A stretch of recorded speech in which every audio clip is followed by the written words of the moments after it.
কথাটো হল কি আমি এটা কথাৰ পিছত এইটো ক'ব নালাগে যে আমি অমুক ব্যাকগ্ৰাউণ্ড অমুক ব্যাকগ্ৰাউণ্ড যদি তেওঁ তেনেকুৱা ধৰণে আমি জাতীয় সংগঠন হিচাপে আছুৰ প্ৰতি আমাৰ সদায় এটা শ্ৰদ্ধা আছে জাতীয় সংগঠন হিচাপে আছুৰ নেতাৰ পৰা আমি তেনেকৈ আশা কৰোঁ কিন্তু আছুৰ নেতাই যাতে কোনো ধৰণৰ কতো গৈ এই ধৰণৰ কাম কাজ নকৰে আমি অকল এটা পাৰ্টত আলোচনা কৰি থাকিলে নহ'ব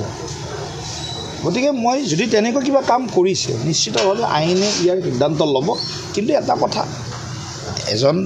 মানে নেতৃত্ব লোৱা এটা আমাৰ আবেগ অনুভূতিৰ লগত জড়িত সংগঠনৰ নেতাক হেণ্ডকাপ নলগালে ভাল আছিল কথাটো হ'ল কি আমি এটা কথাৰ পিছত এইটো ক'ব নালাগে যে আমি অমুক ব্যাকগ্ৰাউণ্ড অমুক ব্যাকগ্ৰাউণ্ড যদি তেওঁ তেনেকুৱা ধৰণে আমি জাতীয় সংগঠন হিচাপে আছুৰ প্ৰতি আমাৰ সদায় এটা শ্ৰদ্ধা আছে জাতীয় সংগঠন হিচাপে আছুৰ নেতাৰ পৰা আমি তেনেকৈ আশা কৰোঁ কিন্তু আছুৰ নেতাই যাতে কোনো ধৰণৰ কতো গৈ এই ধৰণৰ কাম কাজ নকৰে আমি অকল এটা পাৰ্টত আলোচনা কৰি থাকিলে নহ'ব গতিকে মই যদি তেনেকৈ কিবা কাম কৰিছে নিশ্চিতভাৱে আইনে ইয়াৰ সিদ্ধান্ত ল'ব কিন্তু এটা কথা এজন মানে নেতৃত্ব লোৱা এটা আমাৰ আবেগ অনুভূতিৰ লগত জড়িত সংগঠনৰ নেতাক হেণ্ডকাপ নলগালে ভাল আছিল